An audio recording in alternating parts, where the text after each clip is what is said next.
Hi creatives and welcome back to Agency Academy. Today I'm going to be talking about something that a lot of us find quite challenging, and I'm sure you've thought about it a lot now that maybe you're spending lots of time at home, maybe you've got extra time to think about how to improve your own business, and that is how to brand or rebrand your own creative business. And even if you do branding for clients and that's your main service, all of a sudden when you're doing your own stuff, it becomes really, really difficult. All of your great strategies all of a sudden go out the window and you start feeling frustrated or unsure of what is actually good.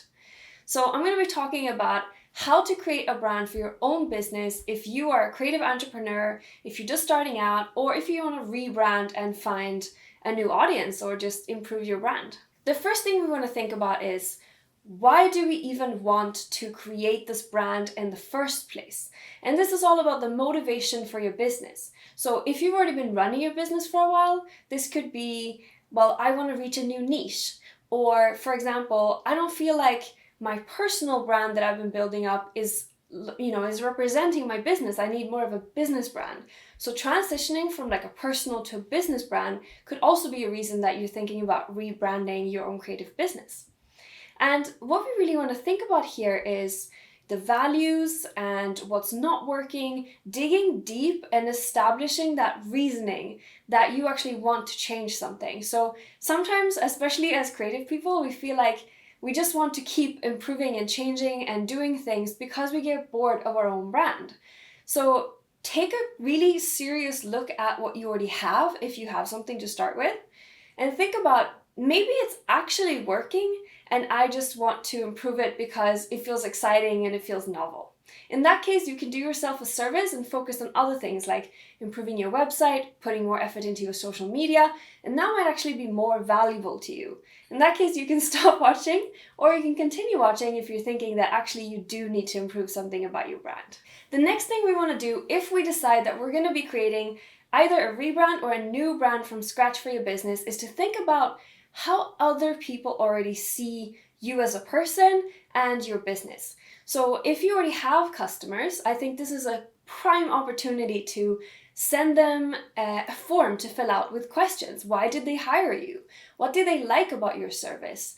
And what was important to them in the process? So understand how people already see your brand, because your brand is not just the visual things like your logo and colors, but it's the whole experience that customers have with you. If you're just starting out, you can also start to think about your own personality and your own values that you have as a person. Because even if people don't already know your company as a certain way, you are already part of your brand. So even if you're not creating a personal brand, even if you're making an agency brand for yourself, people might already know you as really positive or reliable or enthusiastic. So all of these things can be stuff that you want to incorporate into your brand's personality. From this, you'll want to create a value proposition. So like a 1 to 2 sentence description of your business that's going to explain exactly how you're adding value to your clients and why people would want to work with you. And so this could be something like, I help this type of client. So like, I help lawyers reach new customers and look professional, for example. So that might be something that lawyers care about. So if you found that in all the testimonials, lawyers said, oh, this person was really trustworthy, they made my brand look really professional, then you can incorporate that into your value proposition so people know that, oh, this is exactly what I'm looking for and this is the person that's right for me. The next thing we want to do is to really treat yourself like a client, because I'm guilty of this as well. When we've been rebranding our own business, I felt like, oh, I just want to jump right into designing a logo. But actually, you really need to take yourself through the same rigorous, clear, well-designed process that you do with your clients. So that might be something like writing out a proper brief. What's the goal of the rebrand or the branding project in the first place? And if you have not had clients before, this is a perfect practice run. Get yourself to go through your whole process and see how it works. So once you've written a brief, you might want to do some brand research like we were talking about before. And we even have a whole YouTube episode, I'm going to link that up here, where we talk about how to do brand research. Next, you want to do sketches and concepts and then refining it. And the last thing is to really implement it and think about creating templates and all these things about how your brand is going to work practically for you. The next thing is to follow through. And with that, I mean that it's so easy to just prioritize client work and kind of push your own brand and your own website and your own work aside.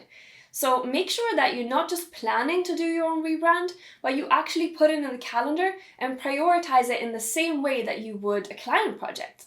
So make sure that you treat yourself as a client, both in terms of process, but also prioritizing your own business. Because if you really need a rebrand, that's going to give you such a step up in your business and it's going to give you a real advantage. So you need to prioritize that and do yourself a favor, essentially. Once you have your brand created, you also want to follow through by implementing it everywhere at the same time. So nothing is more confusing for people than, having one design on your Instagram, one design on your website, and we're getting really confused in switching out pieces of your brand bit by bit. So look at things like social media, website, email signature, all these things where you have your brand present, and switch it all at the same time if you can. That makes it a lot easier and you can create all those assets beforehand so you can just sit down for a couple hours, make those changes, and then poof, your brand is all implemented and you can launch it essentially. To make your life easier, I really recommend creating templates.